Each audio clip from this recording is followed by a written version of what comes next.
Creo que es claro para la mayoría de los que estamos aquí y para que los padres le ayuden un poquito a entender esto a los niños.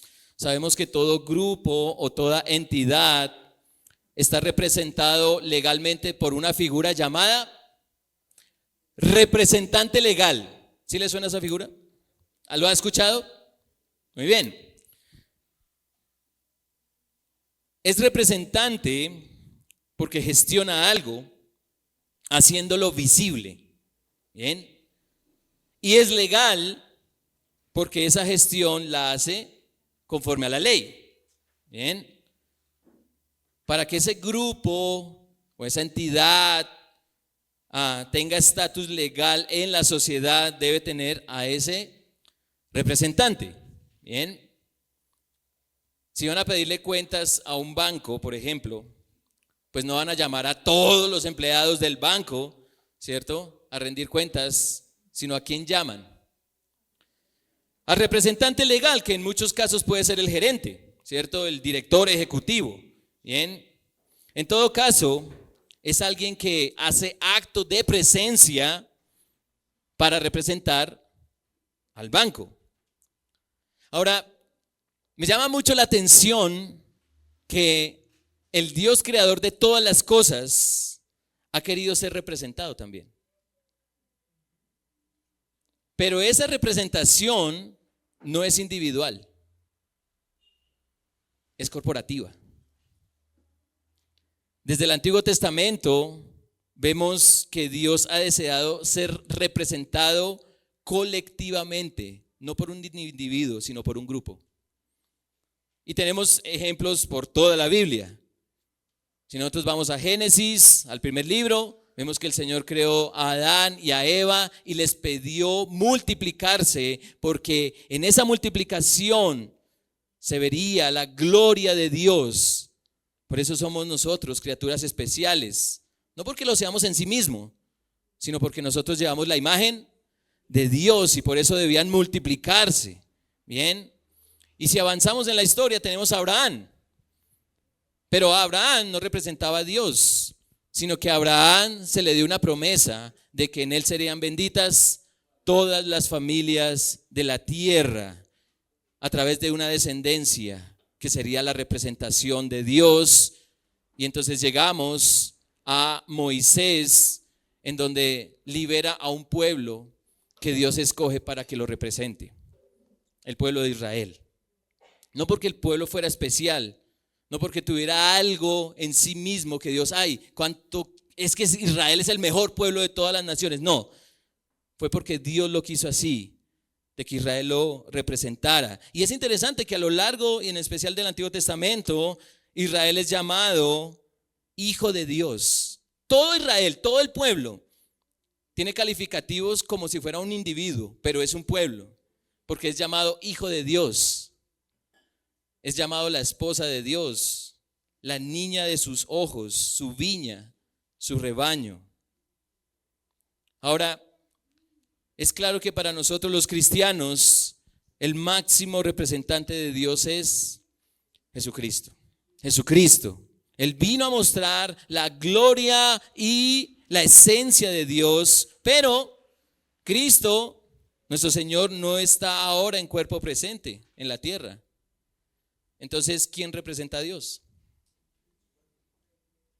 Si alguien quiere ver al Señor hoy, si alguien lo quiere ver tangible, visiblemente, ¿en dónde lo puede ver y cómo lo puede ver? Así que vamos a leer Hechos capítulo 2 para convencernos de que Dios se ha hecho a un nuevo representante.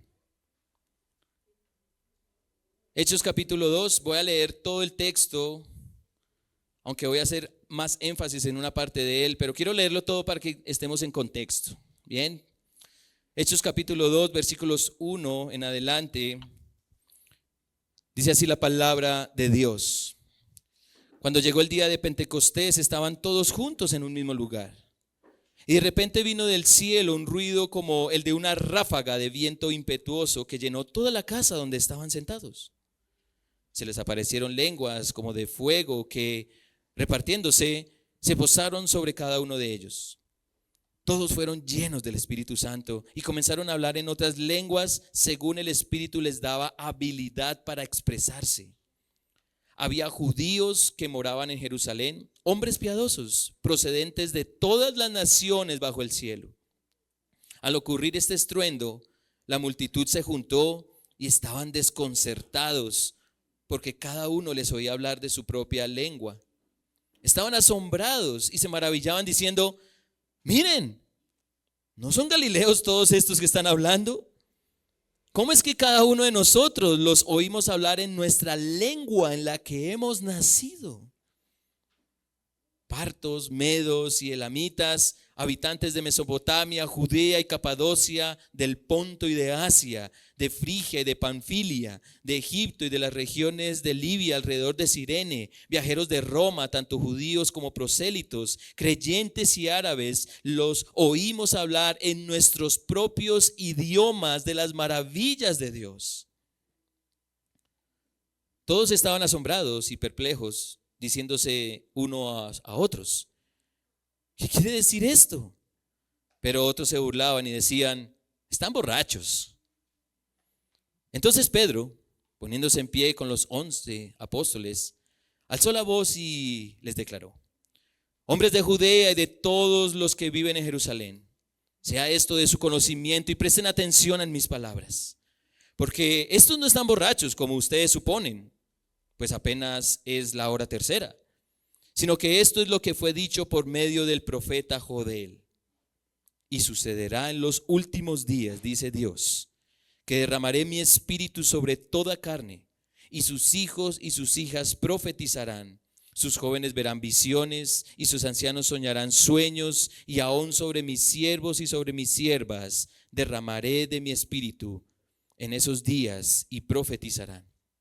Y mostraré prodigios arriba en el cielo y señales abajo en la tierra: sangre, fuego y columna de humo. El sol se convertirá en tinieblas y la luna en sangre antes que venga el día grande y glorioso del Señor. Y sucederá que todo aquel que invoque el nombre del Señor será salvo. Hombres de Israel, escuchen estas palabras. Jesús el Nazareno, varón confirmado por Dios entre ustedes con milagros, prodigios y señales que Dios hizo en medio de ustedes a través de él, tal como ustedes mismos saben, este fue entregado por el plan predeterminado y el previo conocimiento de Dios, y ustedes lo clavaron en una cruz por manos de impíos y lo mataron. Pero Dios lo resucitó, poniendo fin a la agonía de la muerte, puesto que no era posible que él quedara bajo el dominio de ella. Porque David dice de él: veía siempre al Señor en mi presencia, pues está a mi diestra para que yo no sea sacudido, por lo cual mi corazón se alegró y mi lengua se regocijó. Y aún mi carne descansará en esperanza, pues tú no me abandonarás mi alma en el Hades, ni permitirás que tu santo vea corrupción. Me has hecho conocer los caminos de la vida, me llenarás de gozo con tu presencia. Hermanos, del patriarca David les puedo decir con franqueza que murió y fue sepultado, y su sepulcro está entre nosotros hasta el día de hoy. Pero siendo profeta y sabiendo que Dios le había jurado sentar a uno de sus descendientes en su trono, miró hacia el futuro y habló de la resurrección de Cristo, que ni fue abandonado en el Hades, ni su carne sufrió corrupción. A este Jesús resucitó Dios, de lo cual todos nosotros somos testigos.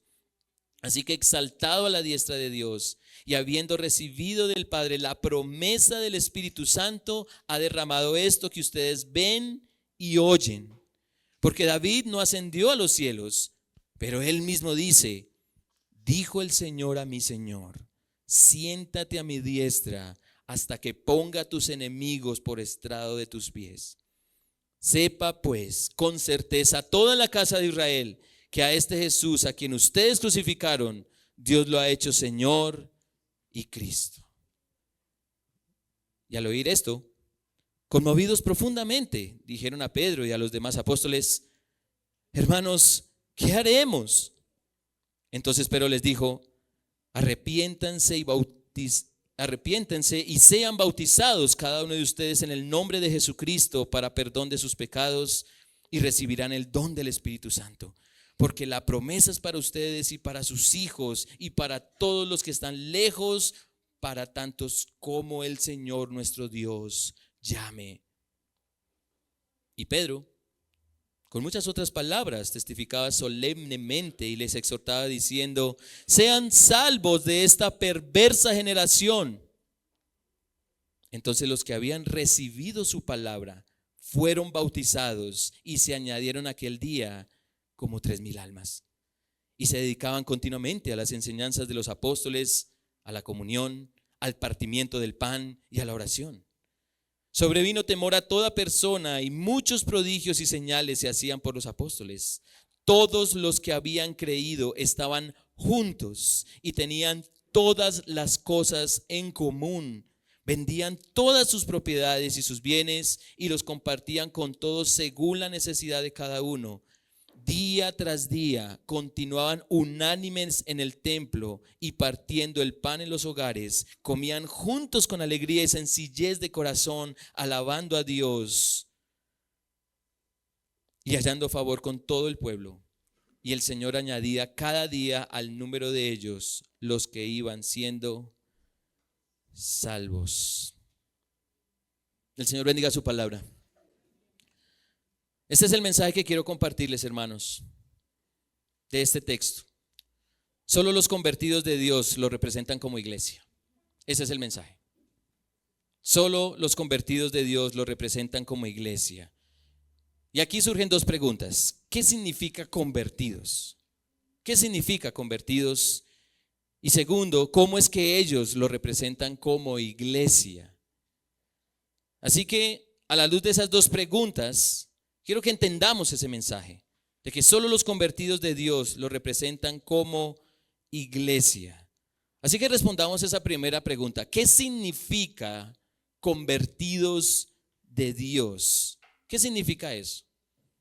Bueno, por eso los llevé desde el versículo 1 hasta el versículo 36, en donde vemos que Dios está dándole continuidad a su plan redentor, no a través de Cristo, sino a través de la iglesia. Pero para que la iglesia continuara ese plan, esa misión, debían esperar la promesa dada al Hijo. El Hijo debía levantarse entre los muertos, ascender a los cielos, y entonces allí el Padre cumpliría la promesa de enviar ¿a quién? Al Espíritu Santo. Si no hay Espíritu Santo, no hay iglesia. Por eso, hermanos, prácticamente en Hechos 2 inicia la iglesia, inicia ese nuevo representante, porque el Espíritu Santo debía venir. ¿Para qué? Bueno, para que pudieran predicar la palabra de Dios con denuedo, con valor. Nosotros vemos ahora a un Pedro no acobardado que negó al Señor 3 veces, sino ahora vemos a un Pedro y unos apóstoles valientes que se levantan ante toda Jerusalén y explican por qué todos los que están en Jerusalén están entendiendo el mensaje. Pedro explica que lo están entendiendo porque el Espíritu Santo ha llegado sobre los creyentes. ¿Gracias a qué? Al Evangelio. Gracias al Evangelio. Es quizá uno de los mejores sermones registrados en la Biblia, en Hechos 2. Lo que tenemos es una explicación magistral del Evangelio. Y Pedro lo hace de manera maravillosa, citando Joel, citando a David, citando los Salmos, mostrando que ese hombre que estaba determinado por Dios, pensado en su plan eterno, había sido muerto y crucificado por ellos. Pero que Dios lo levantó entre los muertos. Y eso significa una cosa, que Jesucristo es el Rey. Él es el Mesías. Si Cristo no hubiera resucitado, no sería el Mesías. Pero Él resucitó para confirmar que es el Cristo, el Rey, el Rey. Ese es el mensaje que Dios quiere dar a conocer. Pedro citó a Joel, a David y a muchos más de la Escritura. De hecho, uno pensaría que el sermón se quedó en esas palabras, pero miren lo que dice el versículo 40 de Hechos 2. Y Pedro, con muchas otras palabras, testificaba solemnemente y les exhortaba diciendo: sean salvos de esta perversa generación. ¿Cuánto duró este sermón? No sé, pero fue más largo que este sermón, ¿sí? O fue más largo que lo que va a ser este sermón, ¿sí?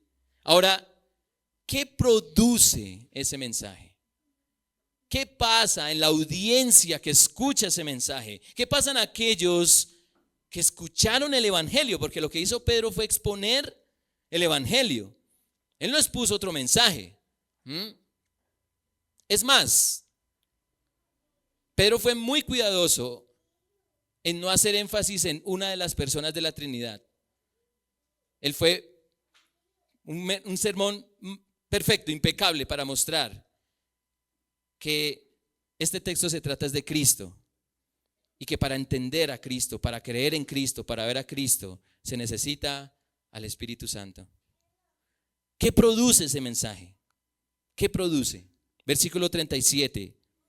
Al oír esto, conmovidos profundamente, dijeron a Pedro y a los demás apóstoles: hermanos, ¿qué haremos?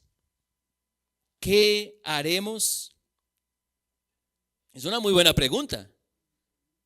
Porque ¿qué hizo Pedro con ese sermón? Cuando dice profundamente conmovidos, es que afectó sus conciencias. No fueron los mismos después de que escucharon ese mensaje. Esas personas que hicieron esa pregunta no dijeron: y no, están preocupados porque afectó su mente, afectó su corazón. Así que, ¿cuál es la respuesta a ese mensaje? Si alguien escucha el evangelio, ¿cuál es la respuesta? Y desde ya, hermanos, amigos, sumérjanse en este texto. ¿Cuál debe ser la respuesta a este mensaje del evangelio? Versículo 38. Entonces Pedro les dijo: arrepiéntanse y sean bautizados cada uno de ustedes en el nombre de Jesucristo para perdón de sus pecados, y recibirán el don del Espíritu Santo. Porque la promesa es para ustedes y para sus hijos y para todos los que están lejos, para tantos como el Señor nuestro Dios llame. Esta última parte es clave porque toda la audiencia que escuchó a Pedro, o mejor, de toda la audiencia que estaba allí escuchando al apóstol, un número limitado respondió en arrepentimiento y fe en Cristo, testificando a través del bautismo. En Jerusalén había muchísima gente, pero un número limitado respondió en arrepentimiento, en fe en Cristo, testificando a través del bautismo. Versículo 41. Entonces los que habían recibido su palabra fueron bautizados y se añadieron aquel día, ¿cómo? 3,000 almas. 3,000 almas. Así que, ¿qué significa convertidos de Dios? ¿Qué significa? Significa que seres humanos que odian y desprecian a Dios, que aborrecen su ley, que tienen una actitud de rebeldía hacia Él, escuchan el mensaje que señala su condenación por la eternidad.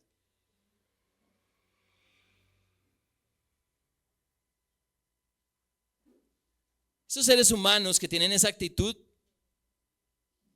saben cuál es su final. Y el final no es bueno. Y que luego sus ojos son abiertos en su mente, en su corazón, para que vean que están perdidos, siendo dignos objetos de la ira e indignación del Creador de todas las cosas. Ese mensaje hiere la conciencia del pecador, mostrándole que pertenece, como lo dice Pedro, a una generación perversa. A una generación perversa. Cuando mentimos, levante la mano aquí el que nunca ha mentido. Bueno, entonces sí le aplica. Cuando mentimos, cuando ofendemos, cuando nos enojamos sin sentido, cuando somos maliciosos, cuando tenemos actitudes de menosprecio hacia otros, cuando somos desagradecidos y mil cosas más, estamos mostrando que odiamos a Dios. Odiamos a Dios. Pero este mensaje hace un llamado. El llamado es: arrepiéntete. Arrepiéntete. Cree en Jesús, pues es el único que te puede salvar de la ira de Dios que está sobre ti. Bautízate para que testifiques que tu Señor y amo no eres tú, no es Satanás, no es el mundo. Bautízate para que testifiques que tu Rey y Señor es Cristo. Por eso las personas que se bautizan y terminan apostatando de la fe son unos mentirosos. Son mentirosos, porque realmente Cristo no es su Señor y Salvador. Pero los convertidos de Dios son los que aplican activamente, y mucha atención a esto, aplican activamente el arrepentimiento, la fe en Jesucristo, todo el tiempo, porque son conscientes de que son pecadores, pero en un momento de su vida cristiana testifican a través del bautismo, porque son pecadores que pasan de muerte a vida, de ser hijos del diablo a ser hijos de Dios, de condenación a salvación, de odiar a Dios a amarlo por sobre todas las cosas, de ignorar su ley a aplicar su ley. Un ejemplo lo tenemos en el bautismo. ¿Ustedes saben lo que implicaba bautizarse en el primer siglo? ¿Quién era el Señor y Dios en el primer siglo? El César, ¿cierto? El emperador de turno era el Señor, el Dios, ¿cierto? De ese momento. ¿Y qué implicaba bautizarse? Bautizarse implicaba decirle a toda una audiencia: mi Señor no es el César, Él no es mi rey, no es mi emperador. Mi Rey, mi Señor y Dios es Jesucristo. ¡Wow! Imagínense eso en el primer siglo. Por eso es que muchos judíos del primer siglo, cuando confesaban a Cristo, se les cerraban todas las puertas, las de su familia, las de su trabajo, las de la sociedad. Pasaba a ser odiado por todos.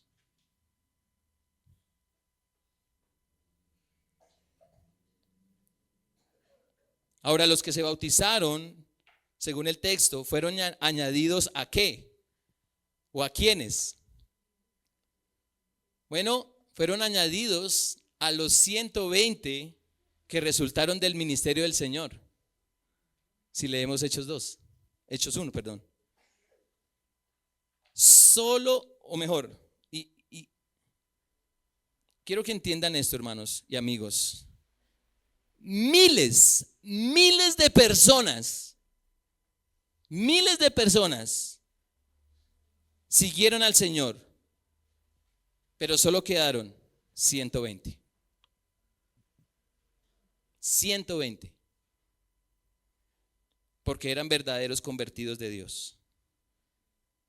Vieron en Jesús al Mesías prometido, al Cristo, el Hijo del Dios viviente, al Cordero de Dios que quita el pecado del mundo, al único intercesor entre Dios y los hombres, a aquel que está dispuesto a dar vida eterna, lo cual es muchísimo más valioso que carro, casa y beca. Mucho más valioso que la salud, que la reputación, que la comodidad, que lujos. Así que la pregunta es, ¿qué pasó realmente con estos 3,000? Y puede que estén contando solo a los hombres, pudieron haber sido más, pero dejémoslo en 3,000. ¿Qué pasó realmente con estos 3,000? ¿Qué sucede? Y por favor, ¿están conmigo? Niños, ¿están conmigo?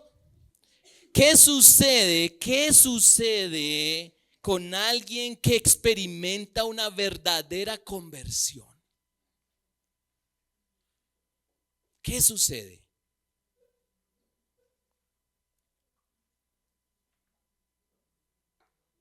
Vayan rápidamente a 1 de Tesalonicenses capítulo 1.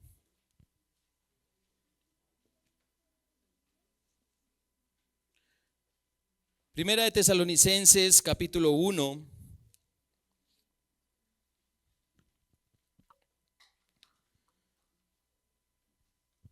Y Pablo dice en Primera de Tesalonicenses capítulo 1, versículos 9 y 10. Pues ellos mismos cuentan acerca de nosotros, de la acogida que tuvimos por parte de ustedes y de cómo, y esto es la parte clave, cómo se convirtieron de los ¿qué? Ídolos a Dios.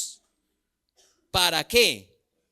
Para servir al Dios vivo y verdadero y esperar de los cielos a su Hijo, al cual resucitó entre los muertos, es decir, a Jesús, quien nos libra de la ira venidera. Ahí hay una conversión, pero miren más adelante ahí en Primera Tesalonicenses capítulo 2, el versículo 13.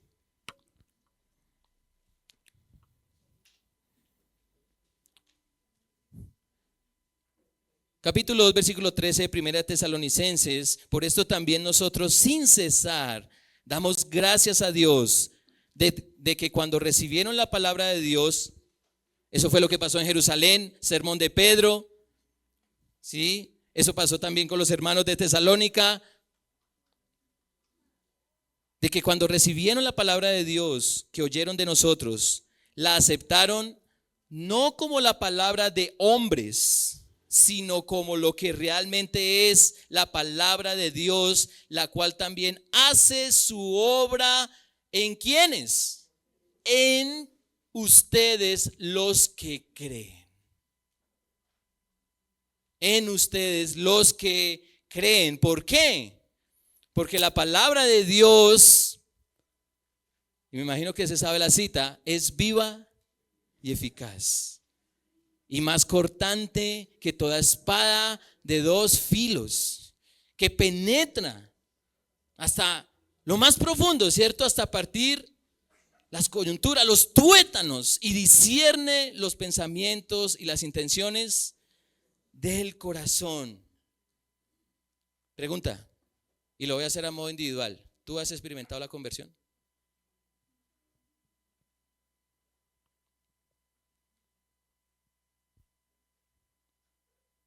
Niños, ¿ustedes han experimentado la conversión?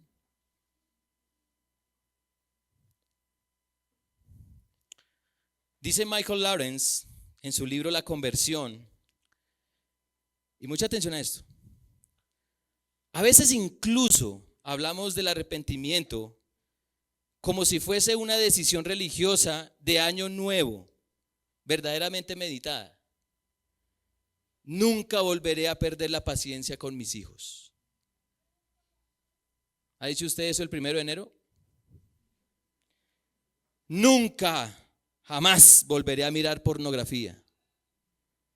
Nunca volveré a apuntarme más horas de las que trabajo. Nunca volveré a hablar mal de mi jefe a sus espaldas. Pero, dice este pastor, aunque limpiemos nuestro comportamiento en una u otra área, nuestro corazón puede seguir estando entregado a sus ídolos. Y añade, arrepentirse es ser convencido por el Espíritu Santo de la maldad de nuestro pecado, no de las sucias que son nuestras obras, sino de los falsos que son nuestros corazones en su relación con Dios. Arrepentirse significa odiar lo que anteriormente amábamos y servíamos, nuestros ídolos, y volvernos de ellos. Arrepentirse significa dar un giro de 180 grados para amar a Dios, a quien previamente odiábamos, y servirle de todo corazón. Es una nueva lealtad que llega hasta lo más profundo del corazón. ¿Has experimentado la conversión? Dietrich Bonhoeffer, el famoso pastor alemán en medio de la Segunda Guerra Mundial, dijo lo siguiente: cuando Cristo llama a un hombre, le ordena que venga y muera.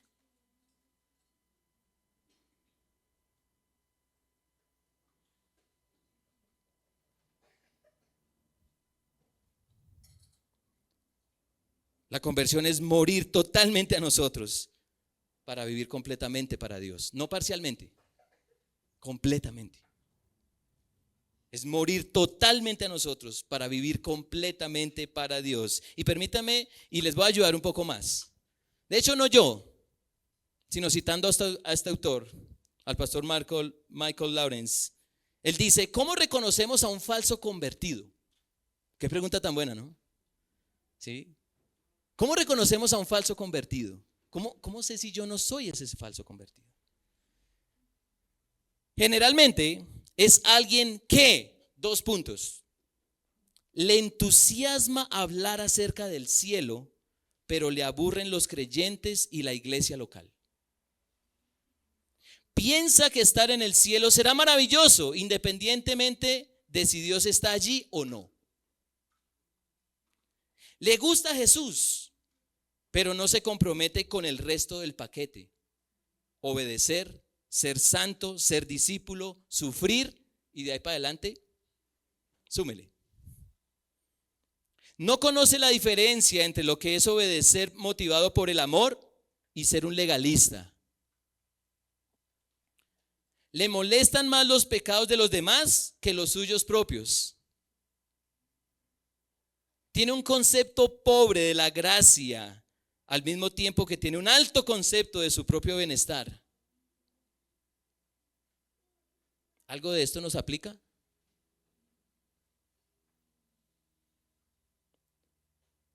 Porque solo los convertidos de Dios los representan como iglesia. Traigamos la ilustración. Si el representante legal de una organización no se identifica con ella, ¿cómo la va a representar?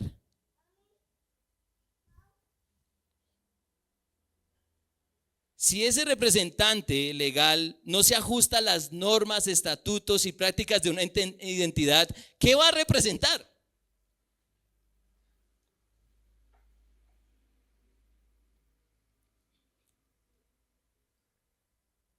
¿A quién estamos representando, queridos hermanos?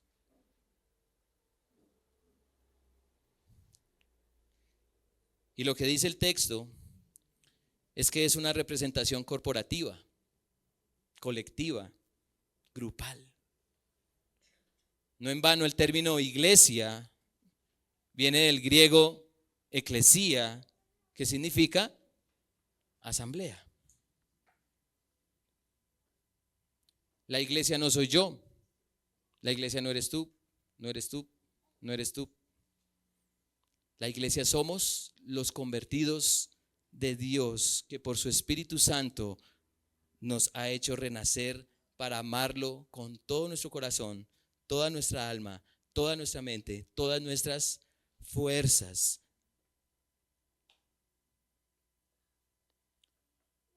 Si es posible reconocer a un falso convertido, ¿cómo describe el texto de Hechos a uno verdadero.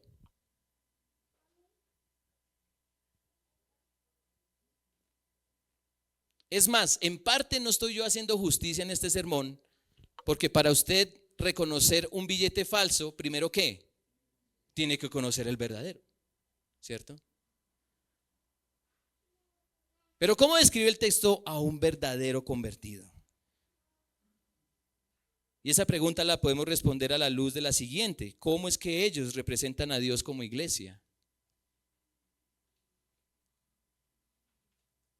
Los que se bautizaron y fueron añadidos a la iglesia comenzaron a mostrar una comunidad sobrenatural, porque la conversión es sobrenatural. ¿La conversión es natural o sobrenatural? ¿Estamos todos de acuerdo?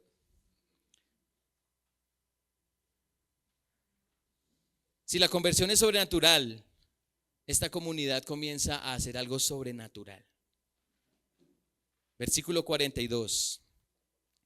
Y se dedicaban continuamente a las enseñanzas de los apóstoles, a la comunión, al partimiento del pan y a la oración. ¿Qué tenemos? En primer lugar, una asamblea entregada a la enseñanza apostólica. Ojo con los términos que estoy utilizando. Una asamblea, un cuerpo, un grupo entregada a la enseñanza apostólica. Los convertidos de Dios son conscientes de que necesitan nutrirse colectivamente de las sanas palabras de nuestro Señor Jesucristo. Son creyentes que basan su fe en el fundamento doctrinal de los apóstoles que fueron instruidos directamente por Jesucristo.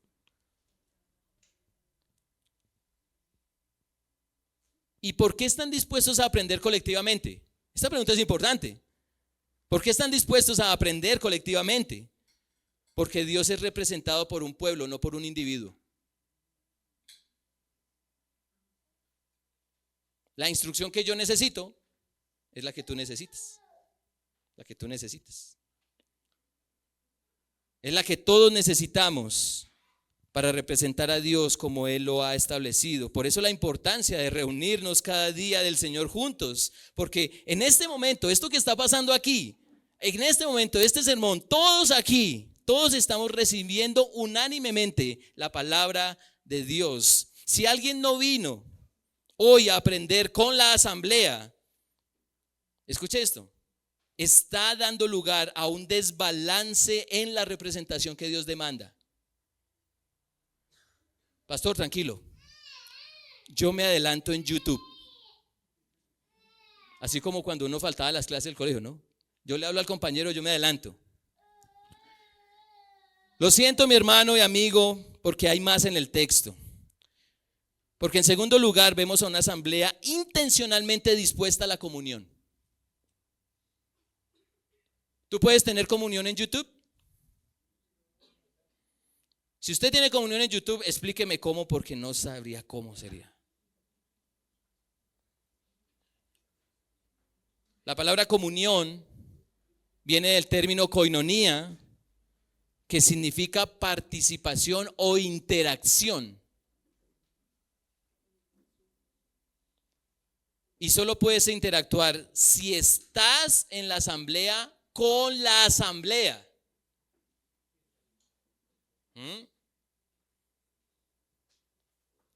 Y por eso es imposible, a la luz de este texto y de hecho de la Biblia, es imposible que un hijo de Dios,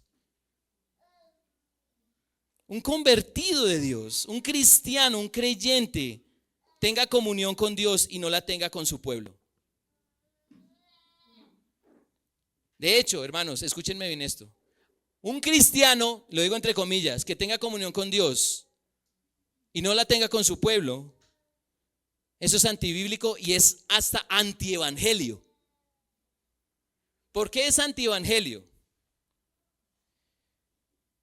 Porque el evangelio es el evento Es un evento histórico, no es una invención humana, no es una idea. Es un evento histórico, confirmado históricamente, en el que Cristo muere por los pecados de su pueblo y resucita al tercer día para declarar justo a su pueblo, comprando para Dios un pueblo que lo represente. De hecho, hermanos, desarrollando este sermón, me puse a la tarea de buscar dónde dice la Biblia que Jesús murió por ti. Por ti. Hermanos, casi que leo todo el Nuevo Testamento y no lo encontré. Hay algunos pasajes que apuntan a una salvación individual, pero mientras más leía, me encontré con una abrumadora cantidad de textos que dice: Cristo murió por nosotros.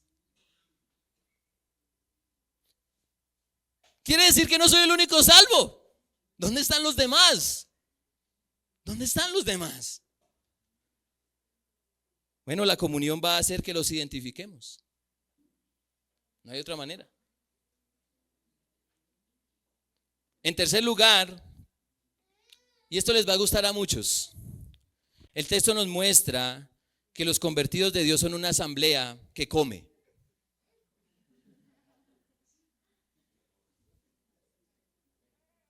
Amén, ¿cierto? Ahora, puede ser una alusión a la Santa Cena, no voy a profundizar en detalles, como puede ser un compartir de alimentos. El punto es que no vemos individualismo. No hay individualismo en esta comunidad sobrenatural. Versículo 43. Sobrevino temor a toda persona y muchos prodigios y señales se hacían por los apóstoles. Todos, esta palabra es importante, todos los que habían creído estaban juntos. Todos, subráyelo en su Biblia. Todos los que habían creído estaban juntos y tenían ¿qué? Todas las cosas en común. Vendían todas sus propiedades y sus bienes y las compartían con el pastor.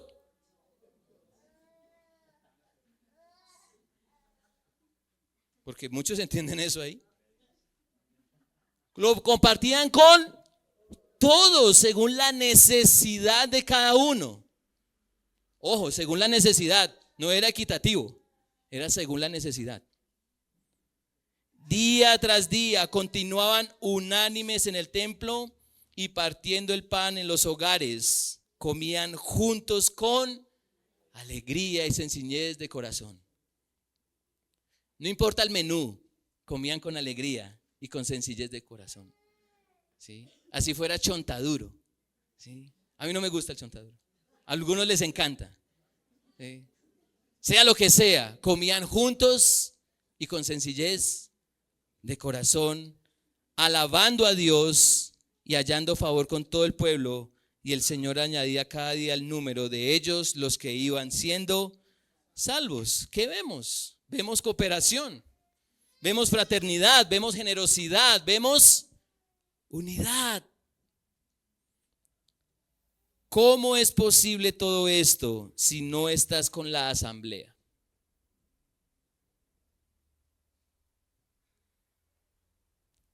Y eso que aquí el texto es descriptivo, pero casi todo el Nuevo Testamento habla de lo mismo de manera prescriptiva, es decir, imperativa, es decir, mandatos.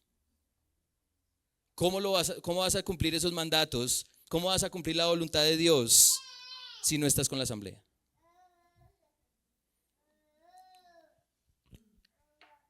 Y en cuarto lugar, vemos a una asamblea que ora.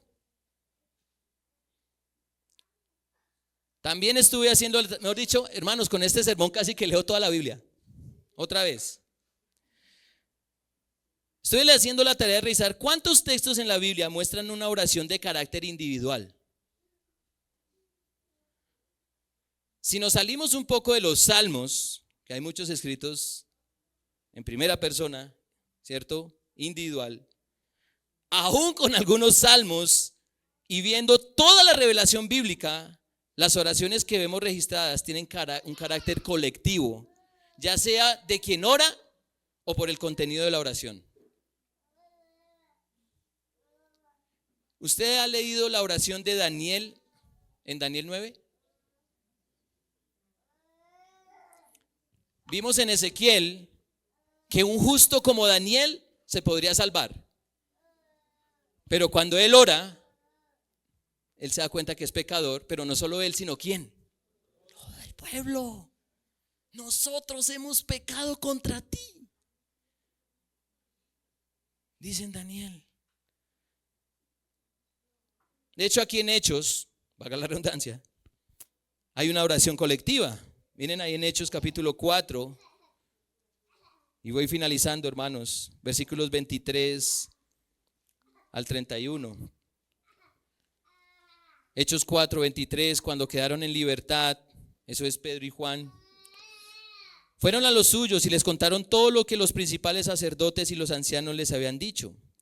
Al oír ellos esto, unánimes alzaron la voz a Dios y dijeron: oh Señor, tú eres quien hiciste el cielo y la tierra, el mar y todo lo que hay en ellos.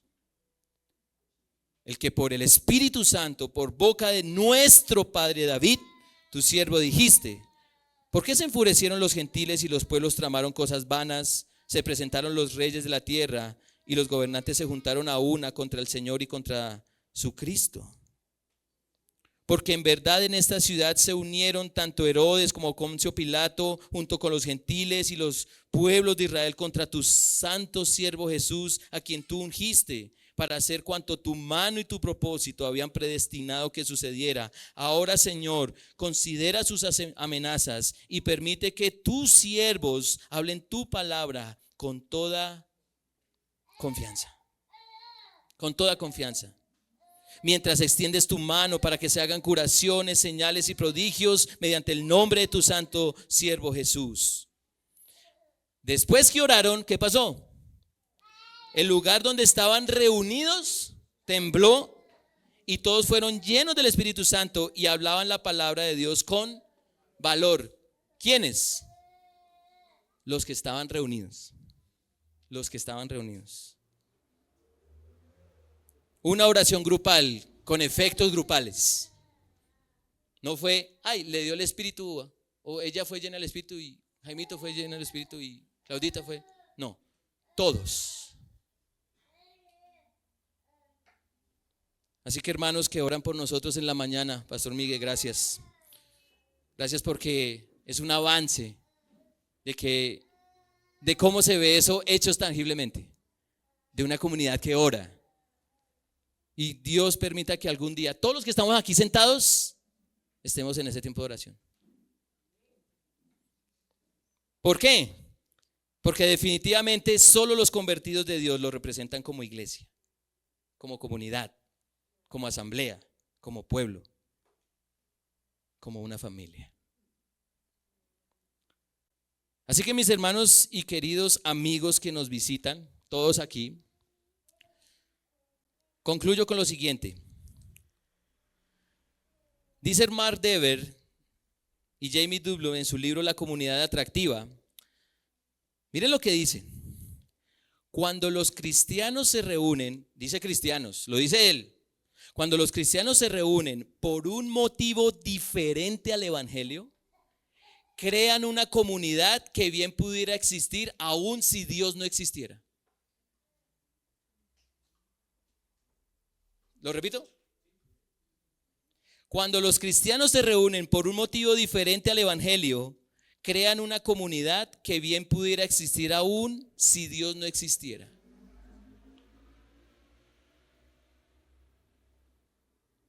En este momento lo que nos reúne aquí no es un local. No es aquí este lugar.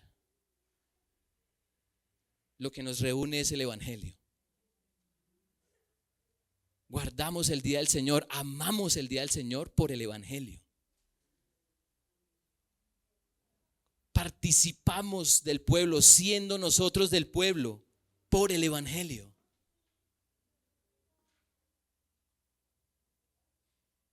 Evidentemente Hechos nos muestra una comunidad renacida por el Evangelio. Gente de muchos lugares, de diferentes contextos y hasta de distintos idiomas siendo convertidos por Dios, experimentando su poder salvífico a través de su Espíritu Santo para que unidos sean un solo pueblo. Hermanos, solo hay un pueblo de Dios y es la iglesia. Gente de toda tribu, pueblo, lengua y nación. Ese es el pueblo de Dios. Lo que une a 3,000 personas. ¿Usted sabe qué es unir a 3,000 personas? ¿Usted ha intentado unir a 3,000? No, si unir a 10 es una locura. Y más para ponerlas para una foto.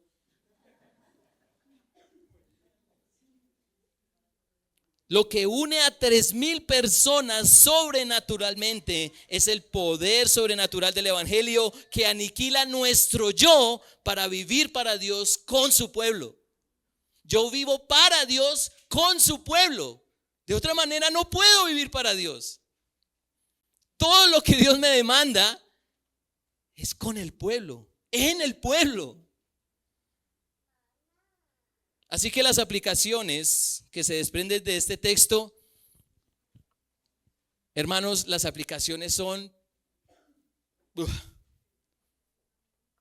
ilimitadas. Ilimitadas. Pero quiero compartirles 3 aplicaciones generales.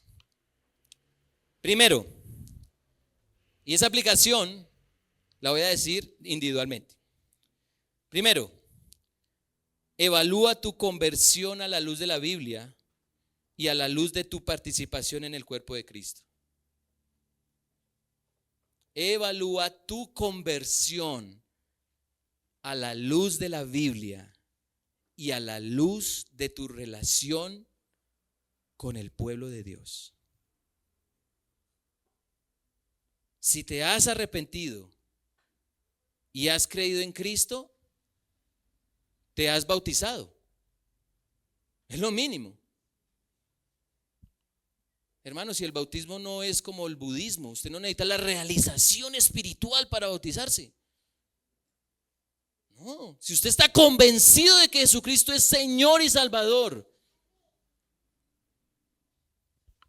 ¿qué le impide ser bautizado? Y si te has bautizado, interactúas amplia e intencionalmente con todos aquellos que han experimentado y han hecho lo mismo. 3,000 almas se arrepintieron, 3,000 almas se bautizaron, 3,000 almas se dedicaron continuamente a la enseñanza apostólica, a la comunión, al partimiento del pan y a las oraciones. 3,000 almas tenían todas las cosas en común, eran generosos unos a otros, comían como comunidad, con alegría y humildad, alababan al Señor juntos. Y en Jerusalén los reconocían como los convertidos de Dios, que luego por allá en Antioquía los llamarían despectivamente cristianos.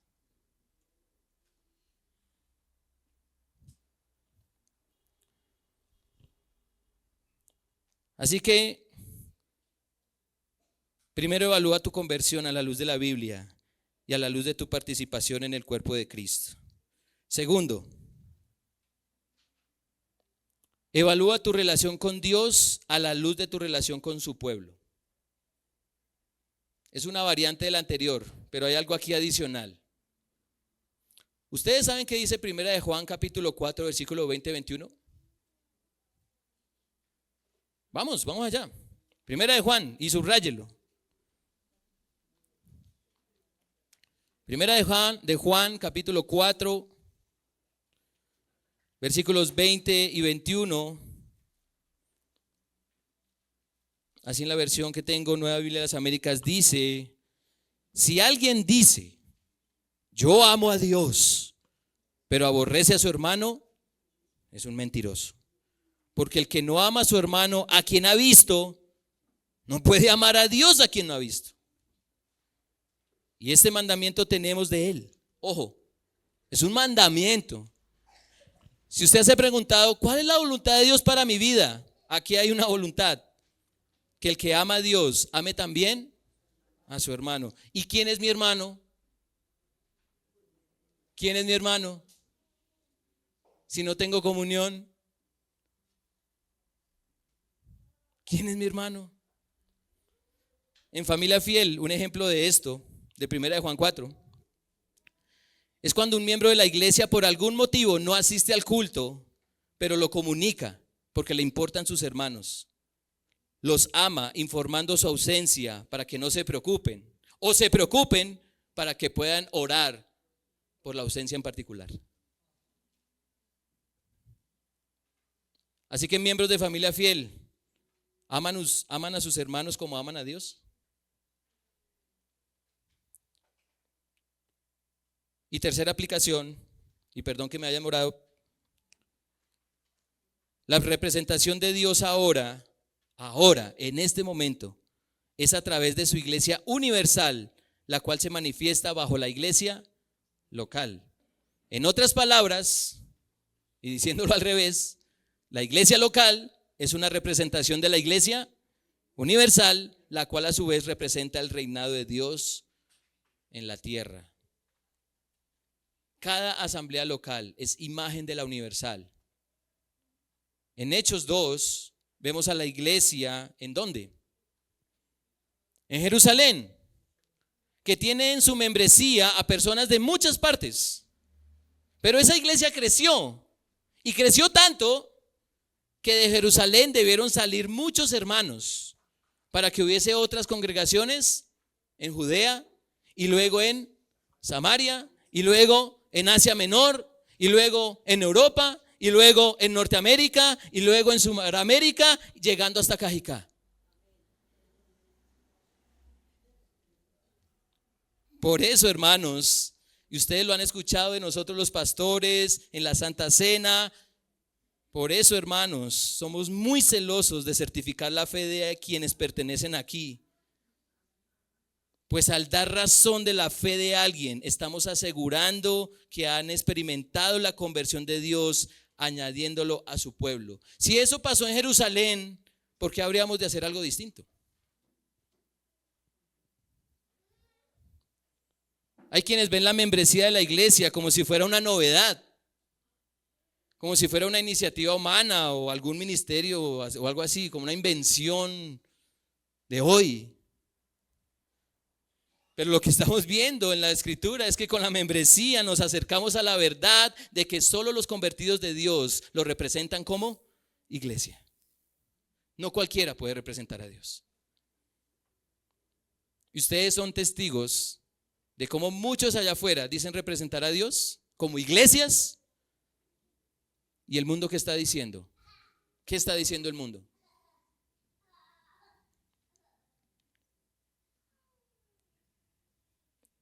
Quienes nos visitan aquí, hermanos, amigos, si ustedes quieren saber más de la membresía bíblica, permítenos mostrarles por las escrituras cuán ciertísima es. Pero por demás, hermanos, amigos, durante este mes seguiremos explorando lo que es la iglesia, el cuerpo renacido de Dios. ¿Realmente perteneces a la iglesia de Cristo?